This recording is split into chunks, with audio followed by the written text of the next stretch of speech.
Picture this. Somewhere in an ordinary Aussie suburb, a couple in their late 50s just checked their combined net worth for the first time in years. The family home is paid off. Their super is sitting well into seven figures. They own a small share portfolio, one rental property, and enough cash in the offset to sleep well at night. When the numbers finished loading, the total landed just above $3 million. And here is the odd part. They do not feel rich. They drive a 6-year-old Toyota. They still check the docket at Woolies. They have never flown business class. Yet on paper, they sit in a group so small that most Australians will never meet anyone inside it. And that is the strange thing about real wealth in this country. It rarely looks the way movies and social media told you it would look. No flashy watches, no sports cars in the driveway, no holiday homes on the coast. Just steady jobs, steady habits, and decades of holding on when everyone else was selling or spending. So the real question becomes this: how many Australians actually have a net worth of $3 million or more, and what does it take to get there in 2026? The answer is going to surprise a lot of people. The gap between what feels wealthy and what actually is wealthy in this country has grown wider than most of us realize.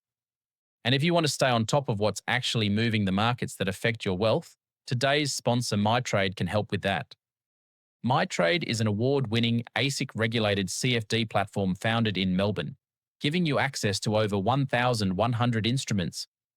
They've just launched a GPT-powered feature that summarizes market trends and news from the past 24 hours, so you can stay across what's moving and why.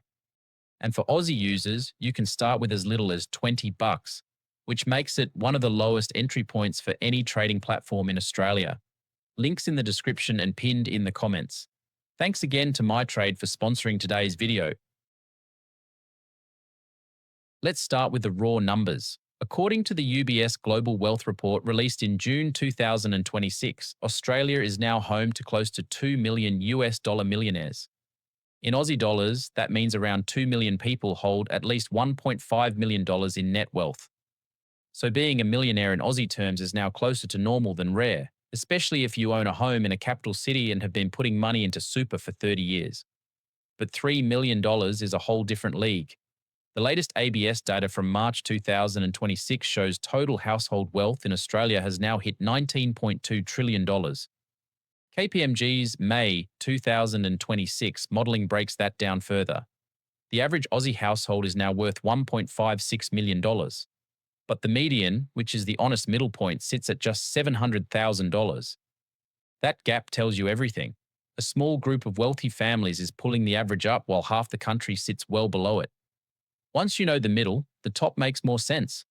KPMG's numbers show that households with a net worth above $1.6 million now make up 22% of the country. But $3 million is a much steeper climb. Based on the latest ABS and Grattan Institute modelling from May 2026, a household with a net worth of $3 million or more sits inside the top 5% of all Australian households. Depending on which slice of the data you look at, it lands somewhere between the 95th and 96th percentile. In plain English, out of every 100 households in this country, only about 4 or 5 have reached that mark. Here is where it gets interesting. The path to 3 million net worth in Australia is not what most people think. It is not lottery wins. It is not crypto moonshots. It is not inheritances, at least not for most people. When you look at the actual households sitting in that top 5%, 4 things show up again and again. Property in a capital city, super that was fed steadily for decades, a share portfolio built through simple regular buys, and a business or career that produced extra income year after year. That is the recipe. It is not flashy. It is not viral. But it works, and the data backs it up. Property alone does a huge amount of the heavy lifting. Around 56% of Australian household wealth is tied up in land and homes. If you bought a family home in Sydney or Melbourne 20 years ago for $400,000 and it is now worth $2.2 million, the market did most of the work for you. Add a mortgage that is fully offset and a healthy super balance, and you are already knocking on the door of that 3 million club without ever earning a massive salary. Super is the second engine, and most Australians underestimate it. A couple who each put in the minimum, plus a bit extra, from age 25 through to 60, with average market returns, can retire with a combined super balance between $1.2 and $1.8 million. Add a paid-off family home worth 1.5 million and the maths starts to write itself. But here is the hard truth. If you are under 40 right now and you feel like the $3 million target is drifting further away every year, you are not imagining it. The 2026 Grattan Institute report shows that the typical wealth of a young household aged 25 to 40 is around $330,000. For middle-aged households aged 41 to 64, that jumps to $959,000. That is almost 3 times as much. KPMG's May 2026 numbers show the same story in a different way. The middle wealth group, families worth between $300,000 and $900,000, is shrinking fast. Meanwhile, the top group, families worth over $1.6 million, is growing at 3 times the normal rate. The wealth in this country is piling up at the top, and the ladder has been getting harder to climb. So, what does this mean for you if $3 million is a target you actually want to hit? 3 things matter more than anything else. First, time in the market beats timing the market. A 30-year-old who puts $1,500 a month into a diversified index fund with an average return of 8% will have over $2.1 million by age 60 from that habit alone.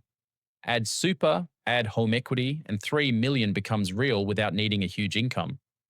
Second, your savings rate matters more than your income. A household earning $250,000 a year that spends $240,000 will never reach $3 million. A household earning $130,000 that saves and invests 30% of it will get there, given enough time. The wealthy households in that top 5% are not always the highest earners. They are almost always the most steady savers and investors. Third, debt discipline is what separates wealth that grows from wealth that leaks. The households sitting above the $3 million mark are not the ones with the biggest mortgages, the newest cars on novated leases, and the platinum credit cards. They are the ones who use debt smartly to buy assets that grow in value and then paid it down while their investments compounded in the background. Now for the part almost nobody talks about. Hitting $3 million does not make life feel that different. Ask anyone who has crossed that line and they will tell you the same thing. What changes is the pressure. The 3 a.m. worry about job loss. The stress about a surprise bill. The fear of running out in retirement. Those things start to fade. That is the real prize, not the number. The freedom the number buys. So how many Australians actually have $3 million in net worth? Somewhere between 430,000 and 540,000 households. Around 4 to 5% of the country. A group large enough to prove it can be done, and small enough to prove it does not just happen by itself. Most got there through decades of ordinary choices repeated with real consistency. Property they held onto, super they topped up, shares they bought and left alone, and spending habits that stayed grounded even when their income grew. If any of this hit home, do me a favor and hit the like button, subscribe to the channel and turn on notifications so you don't miss the next one. I'll see you there.